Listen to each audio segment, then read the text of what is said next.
In what came as a lifetime lesson, I learned that a rich husband is not a remedy to poverty. I grew up believing that money was the missing piece in our lives. Not happiness, not peace, not even love. Money. I saw it in the way my mother counted coins before sending me to school, in the way our landlord knocked harder every month, in the way the lights went out without warning. Poverty had a sound, a smell, a rhythm, and it lived with us. So when I met him, the man everyone called powerful, successful, wealthy, I thought my life had finally found its way out. I thought marrying a rich man was the doorway to safety, dignity, and rest. I met him at a friend's event where I almost didn't belong. The room glittered with confidence and polished shoes. He stood apart, calm, composed, speaking less than everyone else but being listened to more. When he noticed me, it felt unreal. He asked simple questions, remembered small details, and paid attention in a way that made me feel chosen. When people whispered his name, they did so with admiration. I learned he owned companies, property, investments. I learned his world was one I had only seen through glass. Our relationship moved quickly. He said he admired my strength, my background, my resilience. He said he liked that I wasn't spoiled by comfort. I believed him. I believed everything. When he proposed, people congratulated me as if I had won a prize. "Your problems are over," they said. "You're saved." I didn't correct them because I thought they were right. The wedding was beautiful. Expensive flowers, music that floated, guests dressed in colors I had never owned. I wore a dress that cost more than my mother's yearly rent. Cameras flashed, champagne flowed, and everyone smiled. I smiled too, because I thought that smile was the beginning of a new life. The house we moved into was enormous. Marble floors, high ceilings, rooms we barely used. At night, the silence echoed. He traveled often, meetings, deals, conferences. When he was home, he was distracted. His phone never slept. Conversations felt like interruptions to his real life. I learned quickly that wealth comes with its own schedule, and I was not on it.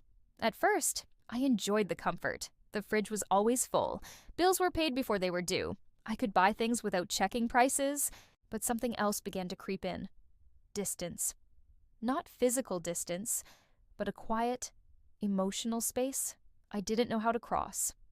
I tried to fill it by being perfect. I learned his preferences, adapted to his routines, silenced my needs. Money did not erase the habits of poverty inside me. I still saved leftovers. I still hesitated before buying things. I still worried about tomorrow. When I shared these fears, he laughed gently and said I worried too much. He said I needed to adjust to abundance. I tried. Soon I realized I had no access to the money everyone believed was mine. Allowances came with explanations. Purchases needed approval. I felt like a guest in a house that carried my name. When I asked about finances, he said it was complicated, that I wouldn't understand, that he was handling it.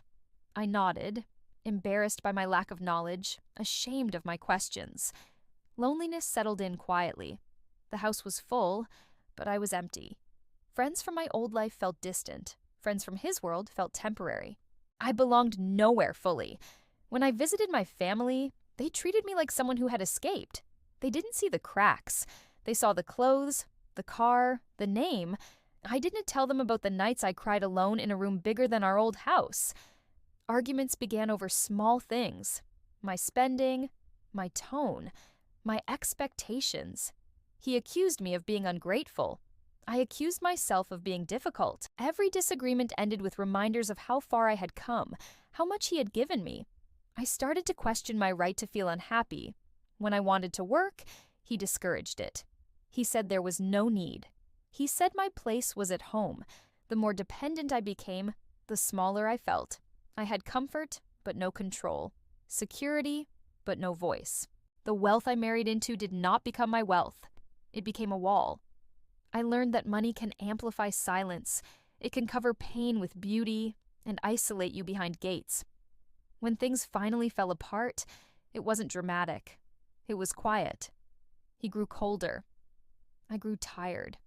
Love faded into obligation, then into resentment. When we separated, the lifestyle vanished quickly. Lawyers spoke. Documents were signed. I walked away with far less than people imagined. Returning to a simpler life felt like falling, but also like waking up.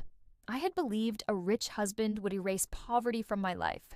Instead, I learned that wealth does not transfer wounds, fears, or identity. It does not guarantee safety. It does not replace self-reliance. I rebuilt slowly. I learned skills I never thought I'd need. I counted coins again, but this time with purpose. I carried memories of silk sheets and cold silences, of abundance without belonging. I stopped chasing the idea that money could save me.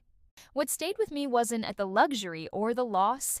It was the realization that I had mistaken access for ownership, comfort for stability, and marriage for rescue.